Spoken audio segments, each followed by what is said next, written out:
কি রে বন্ধু, বড় লোক হয়ে যায় কি ব্যাপার? আমার একটা গুরু আছে, হ্যাঁ। নাম হলো বেল বাবা। হ্যাঁ, আদি একটা গেলে কোনো উপকার জানি। চল। ওই দেখ বেল বাবা। বেল বাবা, বেল বাবা।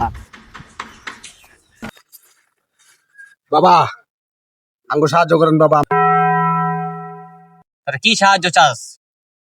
তোরা বেল বাবার কাছে আছিস, তোরা সব সাহায্য পাবি। বল কি সাহায্য চাস?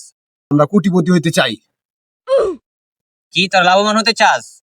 তোরা ঠিক মানুষের কাছে আইসস। এই রে আমার জাদুর জারি, এটার একটি ফল খাইলে তোরা কালকে বিতে লাভবান হবি। এখন আমাকে দক্ষিণা ভাবে 5 লাখ টাকা দিয়ে যা। বাল ছিল, বালের বেল বাবা। সুদের বাচ্চা চাইছিল কোটিপতি হওয়ার লিগা, ওই হারে 5 লাখ টাকা যায়। তুই আমার বালের বেল বাবা।